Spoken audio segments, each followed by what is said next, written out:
So ఇంకోటి వచ్చేసి మీకు బేబీ పింక్ డిఫరెంట్ డిజైన్ అండి. ఇది సేమ్ డిజైన్ కాదు, డిఫరెంట్ డిజైను. సో ఇది కూడా మీకు విక్టోరియాలోనే వస్తుంది.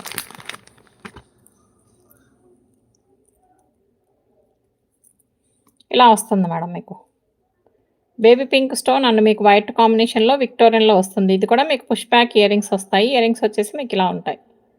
ఓకే, సో ఇలా ఉంటుంది. మీకు నచ్చితే ఫాస్ట్గా బుకింగ్ అయితే చేసేసుకోండి. బ్యాక్ చైన్ ఇమ్మన్నా చైన్ అటాచ్ చేసి ఇస్తాను, థ్రెడ్ ఇమ్మన్నా థ్రెడ్ ఇస్తాను. బ్యాక్ సైడ్ కూడా చూపిస్తున్నాను చూడండి, మీకు క్లియర్గా అర్థమైపోతుంది. ఓకేనా? థ్యాంక్ యూ జ్యోష్నా గారు, థ్యాంక్ యూ సో మచ్. ఇందులో మీకు బేబీ పింక్ కూడా అవైలబుల్లో ఉంది. బేబీ పింక్ కావాలంటే బేబీ పింక్ తీసేసుకోవచ్చు. ఇది కూడా మీకు సేమ్ ప్రైజింగ్ 999 ఫ్రీ షిప్పింగ్లో వస్తుంది మేడం. ఓకే, సో ఇందులో గ్రీన్ కావాలంటే గ్రీన్ తీసుకోండి, బేబీ పింక్ కావాలంటే బేబీ పింక్ తీసుకోండి. 999 free shipping with back chain తోటి అయితే ప్రొవైడింగ్ చేస్తున్నాను. సో నచ్చితే ఫాస్ట్గా బుకింగ్ చేసేసుకోండి.